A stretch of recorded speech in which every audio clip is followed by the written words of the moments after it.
Hey there, I'm Z-Town Train and this is just a basic dude vlog, and it's a very sad video today, but also kind of a cool video.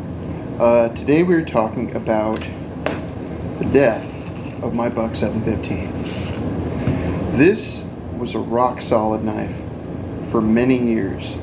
There's a lot of things that I really liked about this knife. One day, about a year ago now, I pulled him out of my pocket, opened the click, and the lock mechanism broke. So like there was a spring of metal that I saw come out of the lock and shot across my kitchen, and I never saw it again. I couldn't find it after that. But I thought we might talk about it and maybe a little bit of a review kind of, and just an interesting subject for today's video. And this was with us through so many of my old videos from 5 years ago. We would pull out our handy Buck 715 and use it to open packages, use it to cut things, use it to do stuff. This was the knife for videos for a long time, and it was great. There's a lot of things I liked about it. First, the paint that's on it has kind of a texture to it, so even if it looks like it's not super grippy, the paint and the texture of the aluminum handle is pretty grippy. It's not perfect, it still would slide if you get it wet with something slick, it slides. But for most everyday use, it's really good. I like the shape of the blade. I like the stainless blade. It held a decent edge for a long time. Easy to sharpen, pretty easy compared to some other stuff that we could talk about later, like I have a knockoff K-bar that's impossible to sharpen, that I've never done a video on. This one was a great knife. It had the clip at the bottom of the knife, the end of the handle that I like it on, so then you could pull it out and open it up, and it's right there. As you can tell, with the lock broken, it's basically useless. It doesn't even have the usability of a slip joint with the lock on the knife broken. It just snapped loose one day. I was very sad. This was a gift from my son many years back now, and it was a very handy knife, and it was good to use. I do have what he also bought me for Christmas as a replacement here, and it is also a Buck. It is a Buck 736. It has the clip at the correct side that I like. I've had to get used to using a knife with some serrations on the blade, but there is a lot of blade that isn't serrated as well. I've never been a guy that used a serrated knife very much, but I've gotten used to it.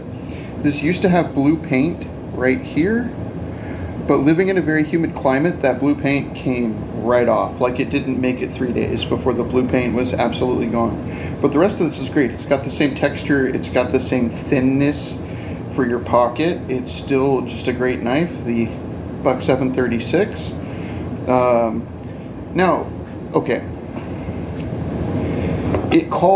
This called into question for me the reliability of lots of tools and the concept that one is none, two is one, and one is none.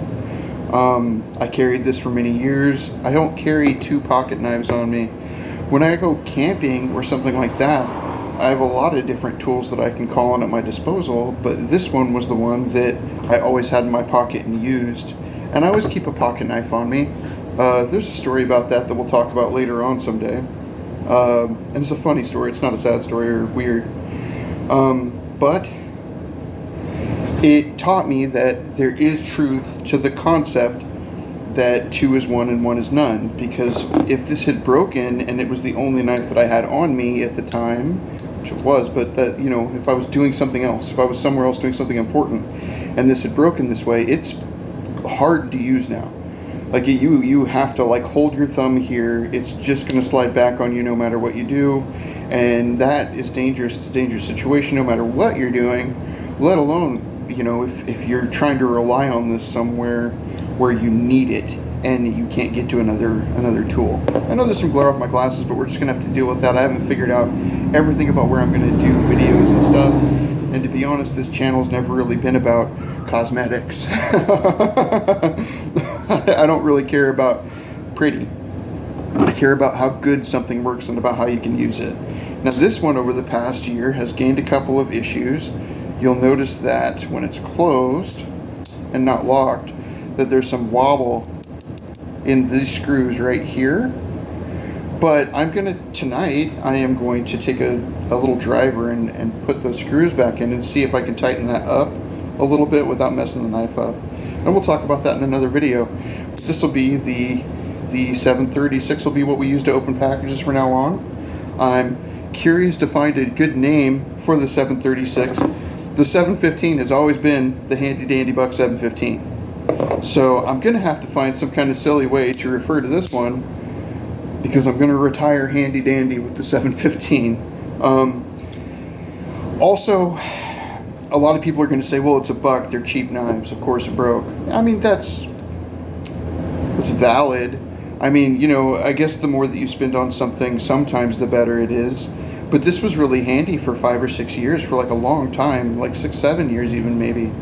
And worked great, and you can't sometimes expect a tool to last your lifetime anymore, I don't think. I do have knives that I've had much longer. I have a Gerber 600 that I've had for 20 years. I guess what it comes down to is, yes, you do get what you pay for. However, this was a great knife for a long time, and it wasn't super crazy expensive. You can get decent stuff and have it not be super expensive. That's why I do cheap gear reviews. Some of it's for fun, just goofy things like the phony survival kit or some of the other silly stuff that they sell to people as survival or for camping gear or whatever. A lot of it is fun and funny for me, because a lot of that cheap stuff, like, if you don't know, you're basically selling to a 14-year-old kid that doesn't know any better, or somebody that's never been fishing or camping before in your life, and they'll buy something like that and not know, maybe to be disappointed until they're stuck with it, right? I never felt this way with this. This was a good knife. It lasted a long time, and I feel bad that it broke, and I feel happy that it was replaced, and I don't feel bad at all that it was replaced with another buck. I do have other knives that we could talk about, further reviews. We've done stuff before on cheap, really cheap knives. We did the $1, $3, $5 review, and that was those were cheap. Those were really, really low end. When you buy a pocket knife for $1, you get what you pay for. But anyway, that is what happened. I opened her up, the spring snapped, poing, right across my kitchen, and I never saw it again.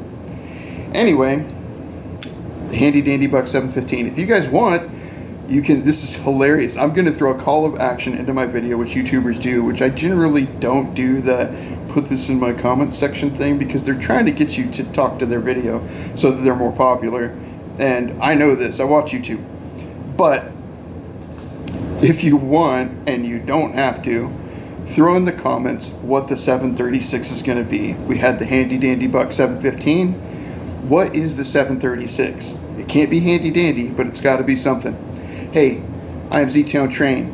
This was just a basic dude vlog. I'm really happy to be making videos again, and it's cool to see people in my comment section again. I enjoy some of you guys I know in real life. Hey Kenneth, how you doing?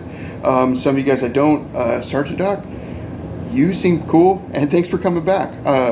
And you guys all have an awesome day. Thank you very much. I am out of here. I'll see ya.